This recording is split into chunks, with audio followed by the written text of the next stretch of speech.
And is that going? Not yet. Oh, that's going. Yeah, That's going now. Well, I just hate the way this rolls over. So Have you got it up? yes, but it sometimes gets all like a caterpillar. No, it looks beautiful. It's not like a caterpillar. I Okay. love your water bottle. It's not bad, is it? It's the only one fantastic. I've ever seen.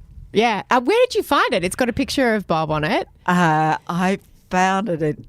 It must have been at an ALP function or something. It's probably from the 1984 or 1987 election, and they would have put these out. It's held up quite well. Yeah. Yes. Hi, I'm Mia Friedman, and this is No Filter. Conversations with interesting people about life. My guest today is a woman who has spent 62 of her 74 years exploring lust, longing, and a lifelong quest for love. Blanche Delpuget is a journalist, the author of 11 books, and the wife of Bob Hawke, Australia's longest living and 23rd Prime Minister. When you hear Blanche's name, the first image that may come to mind is of Blanche and her husband Bob, her new husband at the time, wrapped in fluffy white bathrobes, looking lovey-dovey in a women's magazine. Those photos were actually a stitch-up, but we'll get to that later. In person, Blanche is extraordinarily beautiful, down to earth, quick to laugh, searingly honest, and still madly in love with the man who has, along with her career and her son, been the big love of a big life. This interview was just sublime to do. Blanche is warm, funny, and most definitely a woman's woman. Here's Blanche Delpuget. Tell me about the first day you met Bob. It was in Jakarta. It was April 1970. It was almost 50 years ago. Yes. My husband and I just arrived back there. We'd lived there before and we were staying in the Hotel Indonesia. He was also staying in the Hotel Indonesia, but we didn't meet in the hotel. We met at a party at a mutual friend's from the embassy, and we just clicked. There were sparks? Not sexual sparks, not on my part, not on my side. I hadn't been long married and I was very keen on my husband. I think on his side he was definitely interested, but men are a bit like that, aren't they? They are. Especially that one. And we just sat on one of those swinging chair things. I didn't know who the hell he was. I thought his name was Robin. I'd never heard of him because I'd been living out of Australia for so long. We sat on one of those swinging chairs and I knew Jakarta very well and he was very interested. So he asked lots and lots of questions and we talked about all kinds of things. That's And always very attractive in a man, isn't it, when he asks questions? Yes. Yeah. And the thing that I found most attractive about him was that he didn't want to go and see the kampongs where the poor lived in absolute dire poverty with open drains. Nearly all the people I took around Jakarta, and they're nearly all men, they always wanted to see the kampongs, how the poor of the city lived. And I think it was to give themselves a warm inner glow about, oh, we come from a superior country. And when he didn't ask for that, I thought, you're a really decent guy. And what happened after that? How did you stay in contact? Or you lost contact for a while? No. He came back the following year and we had a sort of all-night party in our house with a great deal of alcohol consumed. It was the 70s? It was, that's right, it was 1971 and the Vietnam War was raging and we were arguing like hell about that. Everyone was arguing about it. Everybody was arguing about it. And he had his daughter Sue with him, his eldest child. She, poor thing, had to put up with all of this stuff. And then I didn't see him again until 1976. That's when you started writing a biography of Sir Richard Kirby. And did you reach out to say, hey, can I interview you for my book? I did. And what happened when you saw each other again? You hadn't seen each other for a while. Yes, and he actually did remember me. And, well, this time the click was different. Was your marriage in a different place? My marriage was in a very different place. It was going down the drain. And so, yes, there was a very strong attraction to each other, which we followed up. It was, as you say, the 70s. You wrote, with mutual wordless consent, it was agreed we would become lovers as soon as possible, which happened to be in a different city the following night. He was late and arrived wearing pancake makeup. I presume that was from television, not just for lols. Did he enchant me with flowers, chocolate, sentiments? On the contrary, he was charming, funny and straightforward. He liked me and enjoyed talking to me. What he loved was sex. That's exactly right. What are your other memories of that night? He was still married, you were married, but it was the 70s. So can you kind of talk about what the sort of climate, or the moral seems like too big a word, but the decision to, I suppose, embark on an affair, was that a big decision? Not really. Again, we come back to it was the 70s and I was a feminist. I was in the women's movement and very active. We didn't believe in monogamy. We believed in liberty, equality and sorority and supporting other women. And affairs were par for the course. They were part of that life. But one tried to be discreet and not hurt anybody. That was also part of it. And where did things go from there? Was it seen as this is just a one-nighter, or the chemistry was clearly something more? The chemistry was very strong and it was clearly not a one-nighter. Was that discussed? How Not at you would all. navigate that? No, never discussed. And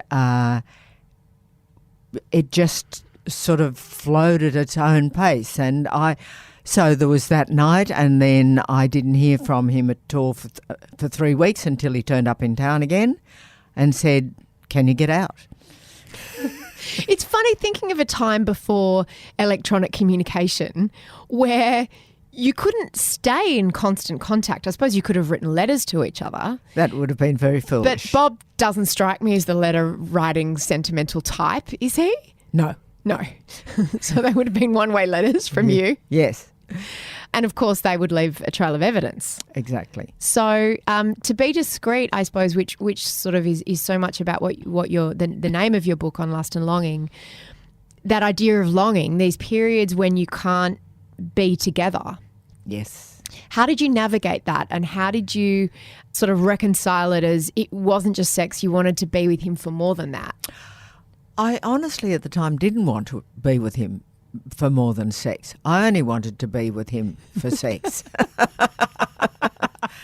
Surprise, surprise, I enjoyed it. I like it. I'd started writing and I was mad keen on writing. So we're in the lust phase, not the longing phase We're yet. certainly in the lust phase, yeah. And my longing was to become a writer. I'm sorry, I do have to cough. Please do. Do you want some water out of your Bob Hawke water bottle? I want some water out of my special. I think it's Bob wanting to be involved in this story. I think he is. He's creeping in. God, hard to get rid of him. So I was passionate about work and writing, and I was also very passionate about my son. How old was he? Louis. He was born in 72. Sometimes I get it wrong, so 73. So he's 45 now. Yeah, he's 45 now. So he was by 76. He was just a little darling. Yeah. And so you were really passionate about your writing career. Yes. And at this stage, had you split from your husband? No. So it was just when you're in town, Bob and you would have a good time. Yes. And because I was so active in the women's movement, I must admit, use that sometimes as a cover. I used to sometimes say, "Oh, I'm going out to the women's refuge where I used to work." But it was really something, the women's refuge in those days. These were poor women who were being beaten by their husbands, and there was nowhere for them to go, and they'd have little children. And so we women who were protected and so forth used to go there and patrol and used to have to threaten the husbands. I can remember one night picking up a can of baked beans and threatening to hit a man with Blanche, you're tiny. I'm tiny, but I'm very fierce. I believe that. I believe that. What did feminism look like in the 70s? What did it feel like? It was kind of madness. It was wonderful. For many women, it was sort of a new religion because of what we had called consciousness-raising sessions, in which women, they learnt to question all the things they'd been brought up with. Like what? That you had to be married, number one, that you gave up your career for your husband, number two, that looking after children was the most important thing you could do, and keeping the house nice and keeping yourself nice. Yeah. That fidelity was very important. Don't forget the pill. It was an extraordinary period between the introduction of the pill and there were no sexually transmitted diseases. Oh, happy days. So there was genuine feeling of liberation, and women were doing things they'd never dared think of doing before. The husband would come home and say, "Well, what's for dinner?" And the reply was, "Oh, would you like to make it?" Which was really transgressive. Very, very transgressive. Yeah, and unimaginable just a few years earlier. Yes. And then women were getting jobs. That it was transgressive. I can remember having a great argument with a really conservative friend of mine who said to me, "Why would I want to work in a pickle factory?" And I thought, I couldn't get it through her head. You don't have to work in a pickle factory. It's not. There are other kinds of jobs. There are other kinds of jobs, yeah. You know, when you talk about that freedom and that idea of enjoying sex, it's hard for women of my generation to imagine a time when you would have been so worried about pregnancy because birth control was pretty slapdash and hit and miss, yes, so to speak. That must have really infringed on women's ability to enjoy sex. It thought did. That, oh my God, I could get pregnant. Of course it did. Terribly. And suddenly that was removed. So the lid was taken off the pressure cooker. Wow. Yeah, and that idea that women could also enjoy sex, that it wasn't just something that had to be endured or lie back and think of England. Yeah, could enjoy it. And there were a lot of the consciousness-raising sessions were about sex and how to enjoy it and what to do, etc. I think a lot of that's been forgotten, you know. Yeah, it's very true. In the age of dick pics, yes, there's not a lot in it for a woman that receives a dick pic. It's not a very sexy experience. Oh, no. I'm glad to say I never have. Yes. Oh, Blanche, there's still time. Yes. Before I turn 80. Exactly. Put it on your bucket list.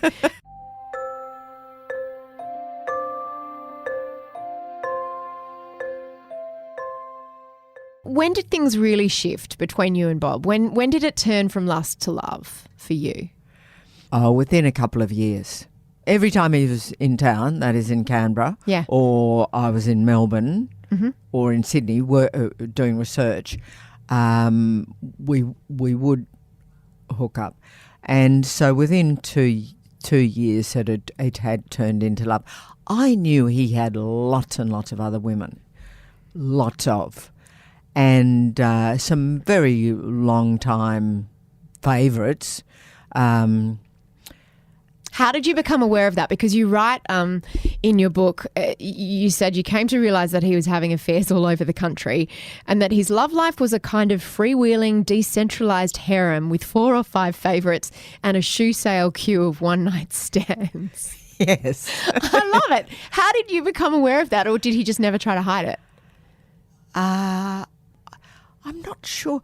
I think it was part intuition and part of it was gossip, women talking to me and gossiping. What was his role at this point? Was it head of the ACTU? He was then head of, yes. Yeah. He'd just become head of the ACTU when I met him in 1970, yes. And so were you jealous when you found out? Were you angry? Initially I was insanely jealous, and then I just got over that. How did you get over it? I mean, besides the fact that you were both each still married. That helped a lot. And I did have other interests. You also had other lovers. I had other lovers. It was still the 70s? It was still the 70s, yes. Well, I just I realised how stupid it was to be jealous of particularly of a man like him. Nothing was going to stop that. And the thing, it might be hard to understand now, but he really was a rock star. Women absolutely threw themselves at him. And he was in public all the time and enormously extrovert, but they really threw themselves at him. And it's an interesting phenomenon. I was just talking to one of my friends who works here, and she was saying when she was quite young, when she was a kid, her mum took her to some public event to meet Bob because she loved him so much, even as a little kid, because there was something about him. He wasn't the most conventionally good-looking man, but he had a charisma that you can see how much he loves women. Loves everybody. Yeah, loves women, children, animals, men. The lot. He really loves people and life. And you're right, and children. He particularly and that's magnetic, loves right? Yes, and he particularly loves children. And he loves dogs. He once said to me, nothing's better than to see a little boy with a happy dog. Oh, that's so true. True. And so, you decided that you weren't going to be jealous, which sounds very pragmatic, but I'll take your word for it. It was the 70s. And then he ended the relationship, didn't he? Because he said he was going to leave his wife, Hazel, for you. Was there any discussion about leaving all the others? Or it was just going to be that he was going to get a divorce and he was going to get a divorce and we were going to be together. But, I mean, it was so ridiculous. Did you want that? I said I'd think about it for 2 months over the Christmas break, and I thought about it a lot, and what I realised was I really wanted to leave my own marriage, but I didn't want to go with him because I knew that would be the end of my career as a writer. Why? Because he would absorb so much energy because he lived in such a spin cycle of the washing machine life, and I wouldn't have the really boring, quiet life that a writer leads, and that's what I needed. And I could get that either if I lived on my own or married to my first husband. But I chose to live on my own. You were complete. You didn't need him to complete you. No, that's right. Thank you for saying. I should have written the book for you, Blanche. Yes. Well, no, I know, because you were very much a feminist role model. I've talked to my mum about it before, and she talks about jumping ahead a little bit when you finally did marry Bob and you guys got together officially, that you seemed to stop working and stop writing for quite some time. I did. And that is because, Mia, I really, truly believe that life's greatest reward and highest ideal is love.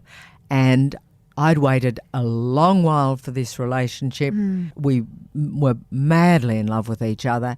And for me, love was everything. So I was prepared to give up writing. I also think that by that stage I was pretty much written out and I needed a break. Writers do need a break.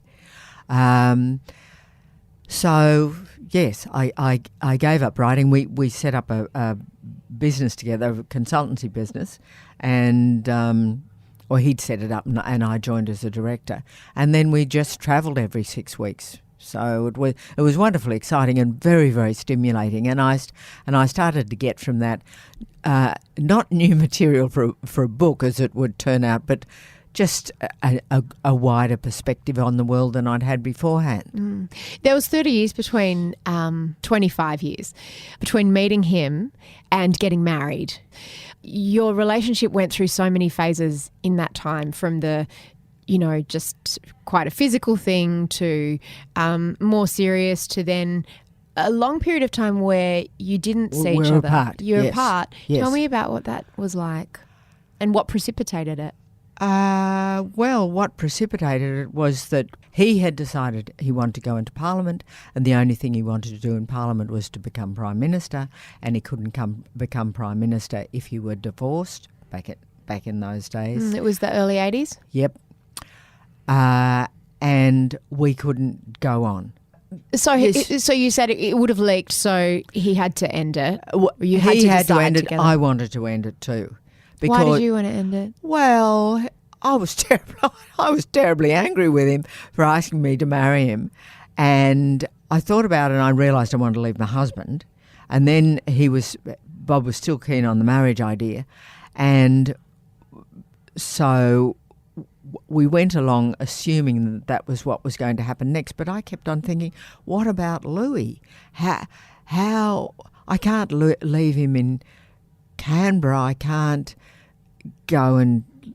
live with Bob in Melbourne. How is all of this going to work? It was just an impossible thing. And then one day he didn't contact, well, 1 week he didn't contact me, another week he didn't contact me, a third week he didn't contact me, which was frightful. And I nearly went burlesque. And then he just rang up and said, not getting divorced, just like that. I couldn't understand what he was talking about. And I had asked him to repeat it. He said, I'm not getting divorced. And that was the end of it. He almost ghosted you. Eh? He almost ghosted you. Have you heard that expression, ghosting, when someone just disappears on you and you don't hear from him again? Yes, At least he said to you. Yes, he did. For 3 weeks he ghosted you. For 3 weeks he ghosted me. During that period I wasn't able to write a word. I was so upset. And then he announced he dumped me. So look, I understood why. And after I'd got over the terrible fury and wanting to murder him. It's like, I didn't want to marry you, but you can't break up with me. Yes, I didn't really want to marry you, but you can't do this to me. That's intelligent, isn't it? So I thought, well, I hardly know this man, and I really hardly knew him, although we'd seen each other so often, but in such a narrow context. And I thought, and the Australian public intuitively knows something about him, but he was presented by the news media as a kind of cartoon from the man I knew. That's true. The sort of ochre larrikin, beer swilling. Exactly. Isn't he in the Guinness Book of World Records for beer drinking or something? Yes, he is, which goes back to But also a Rhodes Scholar. Yeah, well, yes, and the beer drinking goes back to his time as a Rhodes Scholar. Right. So I thought I will write about what he is really like as he wants to really become Prime Minister. The Australian public should really know who and what this man is and what he stands for, what his values are. And so that's what I set out to do. Was that just a way to stay in his life, though? Well, maybe it was. Look, I didn't think of it in those terms. Really, I thought of it in professional terms because I'd written a biography beforehand of a judge, and it had been very successful, not in terms of money, but in terms of respect for what I'd said. And I just thought you backed yourself. You knew you could do it. I knew I could do it, and I thought, and this one might make some money. Might. Because only might. I couldn't get a publisher at the time. A really... Was he already leader of the opposition? No, he wasn't even in Parliament when I started work.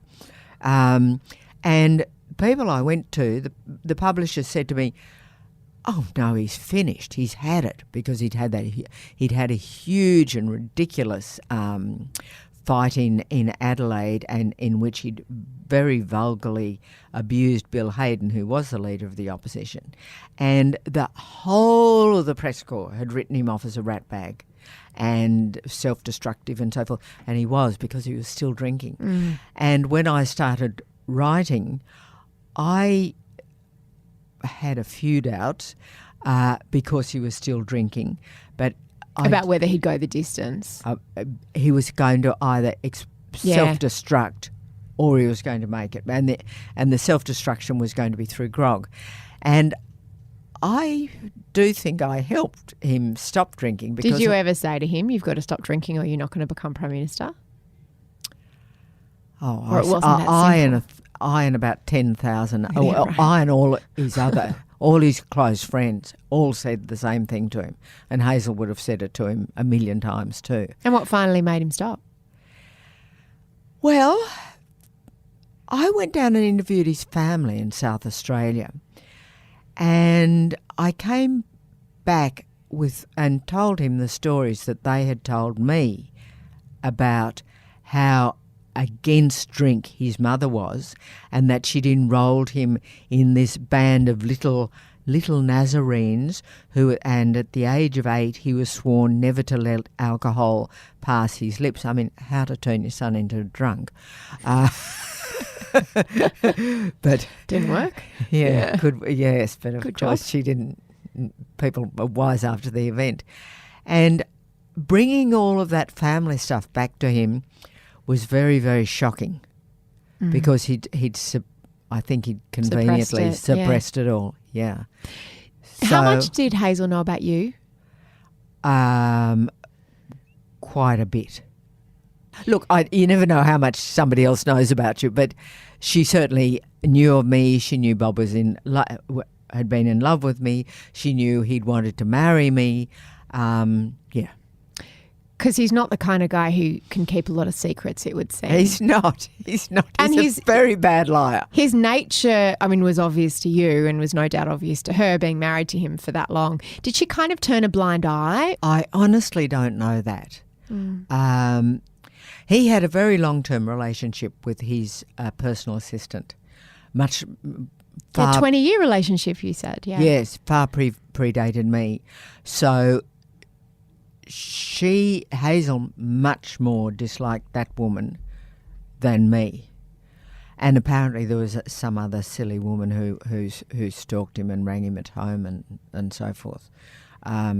So she disliked that. But I was always very discreet and in the background and never seen And in did you public. feel jealous of Hazel for being his wife?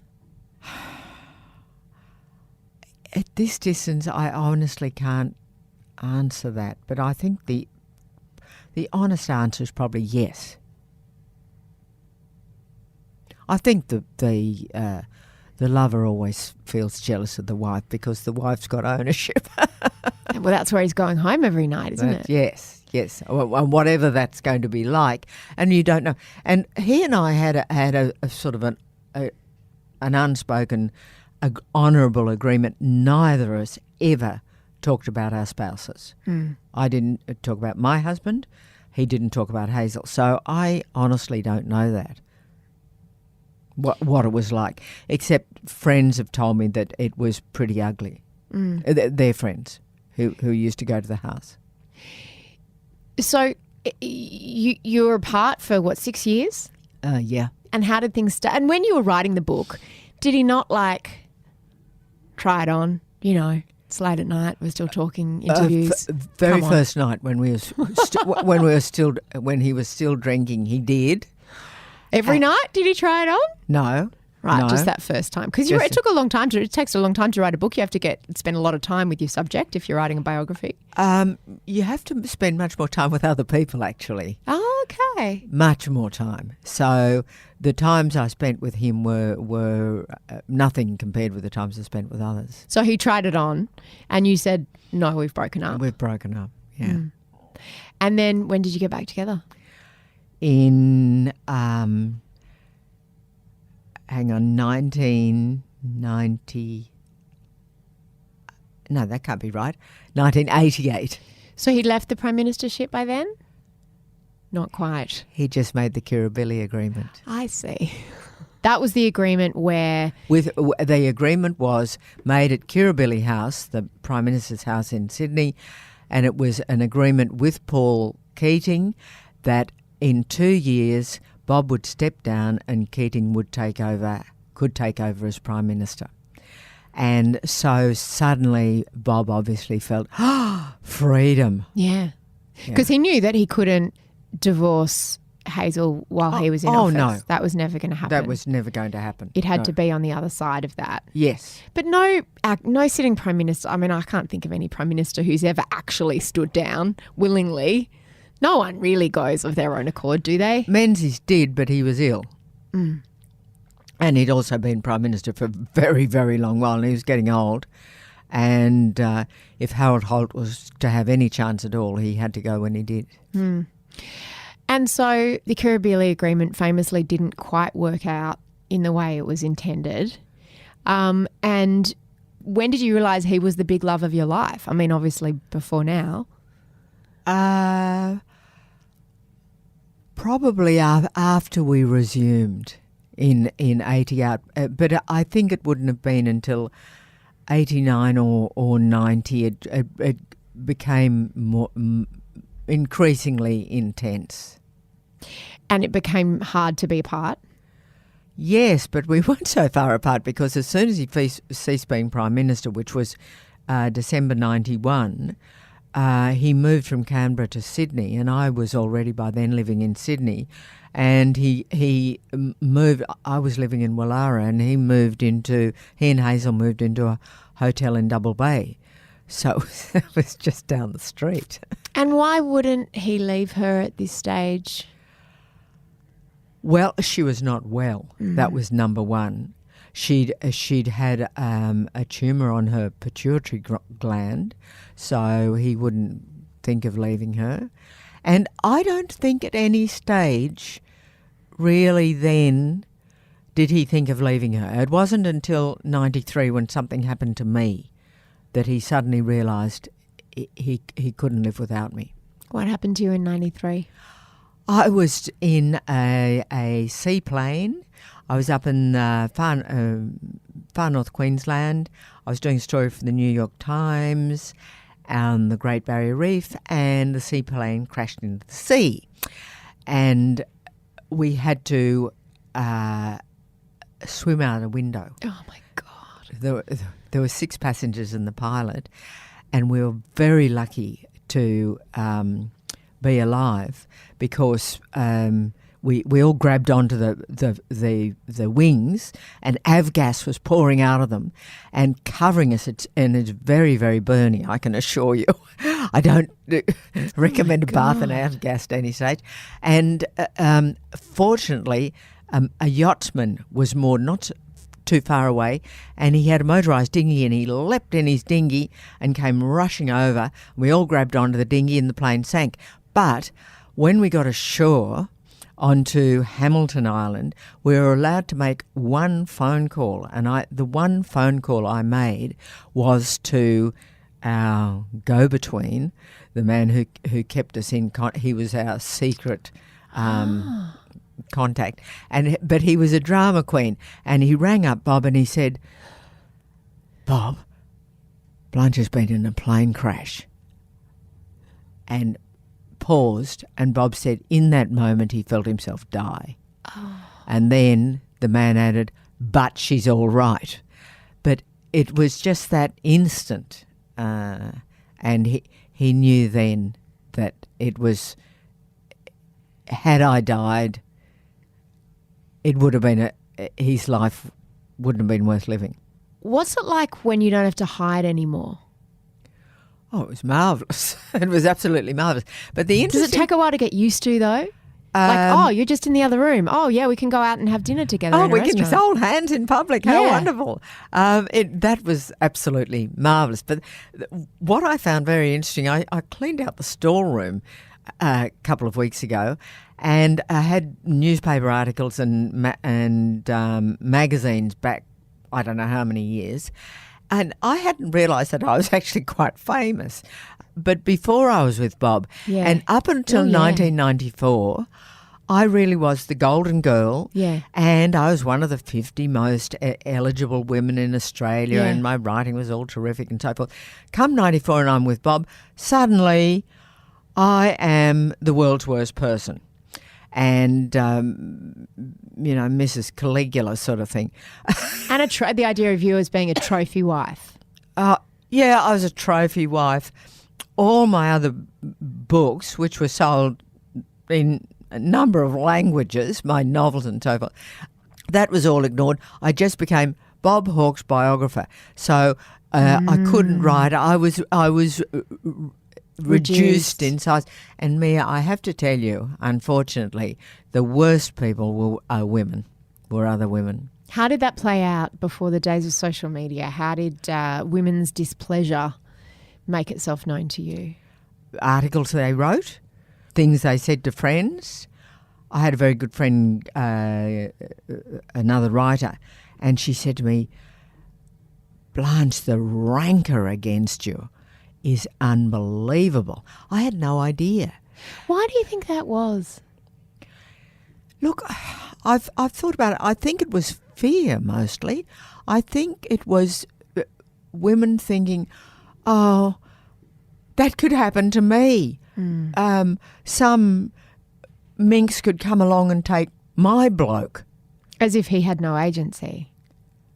Exactly. As if it were my doing.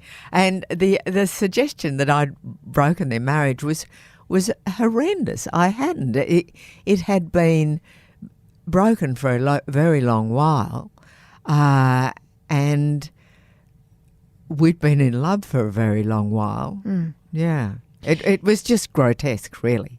Did you ever talk to Hazel? Did you interview her for the book? Sure. Yes, several times. Yes. And what was that like? Well, she and I both steeled ourselves for it. Imagine. It was not pleasant for either of us, but we both took it like grown-ups. She knew that if it were a good book, it would advance his career and advance his ambitions to become Prime Minister.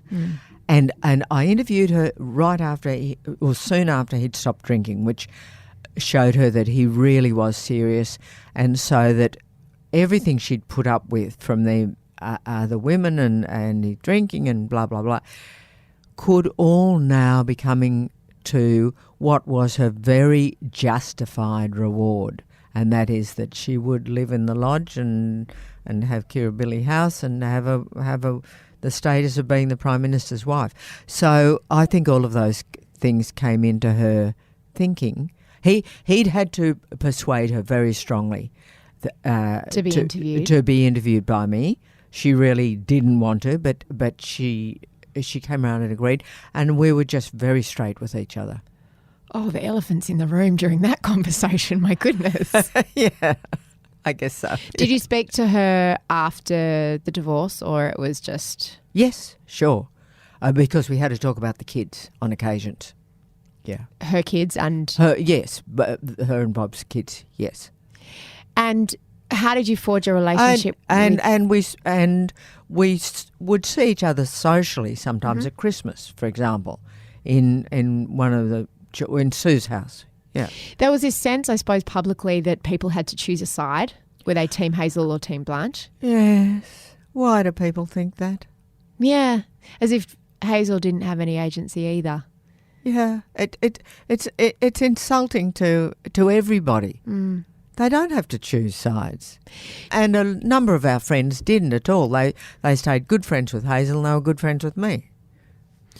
You and Bob, in those early years when you first came out publicly together, were so... you were like teenagers. You were giddy. And you weren't... It's not like you'd just met. I mean, you'd known each other for, upwards of 30 years or more, and you had been together on and off through much of that time, but there was clearly such a joy that you both took in each other. Yes. You were about 55 when you got married? No, 51. 51? Yes. And he... was 65. And there was that famous 60 Minutes interview you did in the bathrobes. Let me tell you about those bathrobes. Tell me. We were fully dressed. Under the bathrobes? Under the bathrobes. Stop it. It was a real gotcha. Fully dressed on our way to the airport out of the hotel in Singapore. We walked past the swimming pool with a photographer's tray, and they said, "Oh, let's get a photograph of you by the pool." And I said, "No way." And they said, "Look, we'll just get from the pool shop some bathrobes." So we put them on over our clothes, and if you look closely, you can actually see the top of my shirt underneath it. And he sat on a chaise longue, and I stood behind him, and they took the photographs and the palm trees and blah blah blah, and then they painted out all the palm trees. Oh, right. So it didn't look like you were by the pool. Looked like you. And just put in blue. So everybody imagined, oh, this is them together. I know. We've suffered from it ever since. Oh, that's very funny backstory. You clearly took such a delight just in being with each other, though. We did, and still do. And still do. And still do, yeah.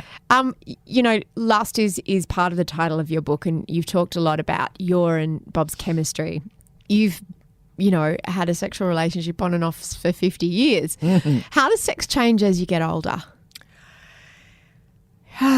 Well, it doesn't have the same drama as when you're young, but it has a greater sweetness, I think.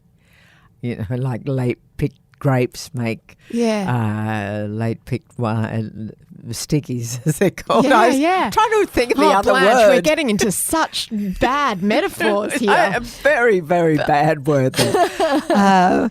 But there's a tenderness, about it, a sweetness. huge tenderness and understanding, and you feel so enormously comfortable with each other, and you communicate with each other, and you're completely uninhibited. Physically, I'm not going to get too personal, but in terms of, you're a very beautiful woman at this age, at every age. How do you, reconcile growing older and aging, and, how that impacts on your physicality and I suppose how sexy you feel? I do keep myself very fit, and I love feeling fit and healthy. I visit the hairdresser. Very natural blonde. I'm a completely natural blonde. And just finally, I'll let you have a sip of your coffee. Can I have a sip of coffee? Of course you can have a sip of coffee. Everything's allowed in here. It's very free and easy. When you think back on your life with Bob, what is the most joyous period of that time? Oh, gosh. We've had some truly marvellous holidays. We went to the Antarctic for my 60th birthday. That was just fabulous. And there was we went on a small Russian ship, and there was a big party for me on deck as we went through let me get it right. Lamia. Oh no, I've got it wrong. Anyway, this beautiful passage, divinely beautiful scenery. That was really wonderful. It wasn't half bad going for dinner at Buckingham Palace, when the car drives around the mall. Well, I don't know, but I can get. I've seen it on TV.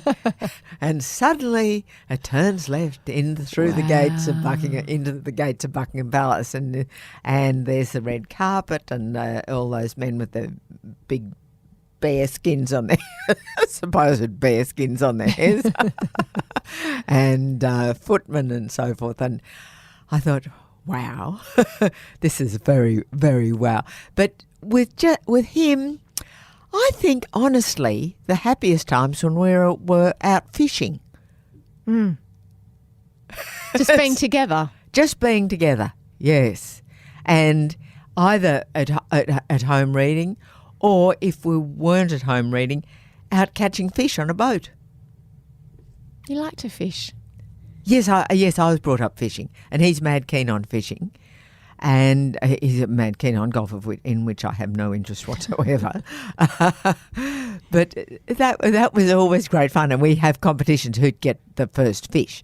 He would nearly always win until recently, which he's always said I've cheated.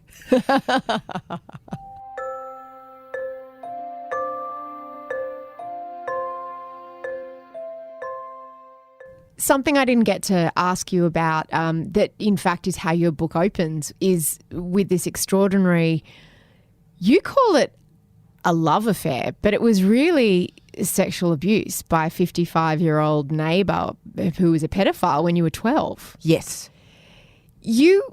had a relationship with him ongoing for many years after that, didn't you? No, not many years. No. For between 12 and 15 or 12 and 14. That's 2 years. Yes. That's a long time. Yes, but it wasn't every day or every week or anything like that. And you didn't recognise it as abuse.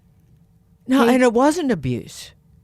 But it was. You were 12 and he was 55. I know, but this is a really important thing, Mia.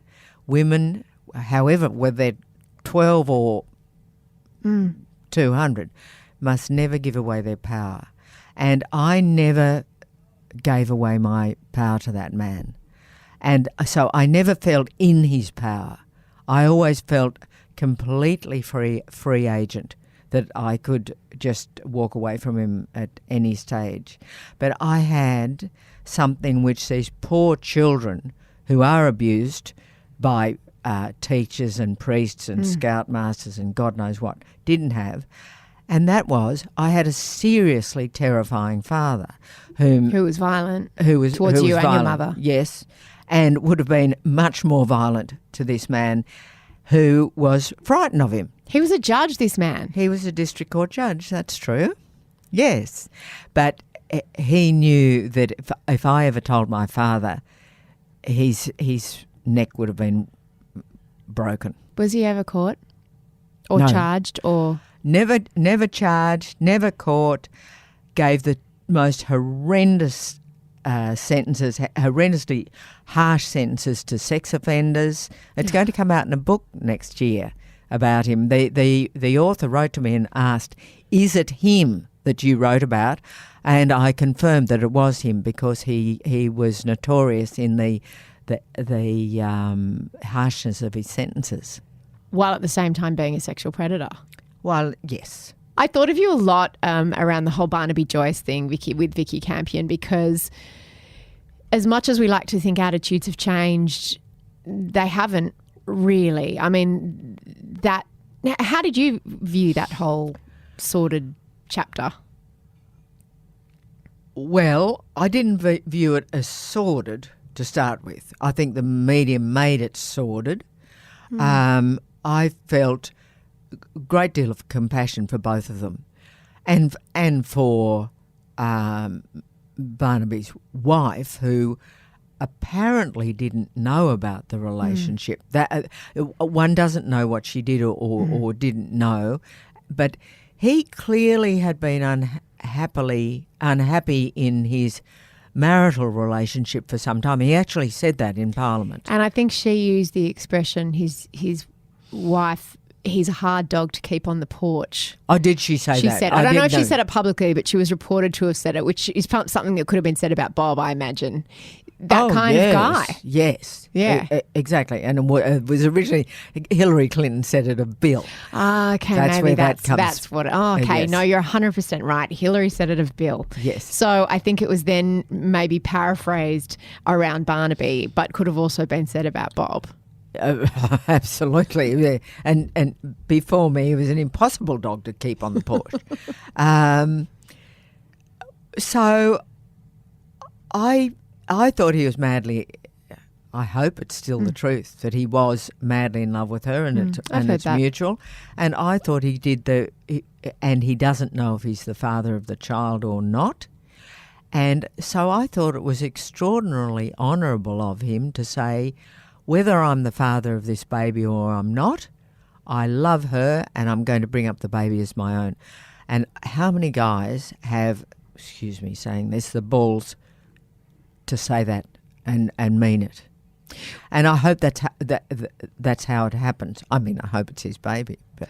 Was fidelity a deal breaker for you when you married Bob and when you guys got back together? It would have been for both of us, yeah. No the 70s question. were over. Huh? The 70s were over. The 70s were over. This was a whole This was new, the 90s. Yes. And he was not a man. Look, he's the silverback gorilla. I imagine if he was here, he'd be flirting right now with everybody, men, women, children. Like he's That's right. still very charismatic. So I suppose that part doesn't necessarily change. No. And flirting's sort of now getting a bad reputation, but flirting is happiness and friendliness, really. And also sometimes it's acknowledging. It's not necessarily sexual. No, sometimes it's just acknowledge, you can flirt with friends and just have good banter or good chemistry. Exactly. I flirt with tradesmen in lifts. I bet you do. And I bet they flirt back. Yes. You're quite the hottie. Well, thank you, Mia. Blanche, it's been so beautiful to talk to you. Thank you so much. And please send all my love to Bob. Thank you very much.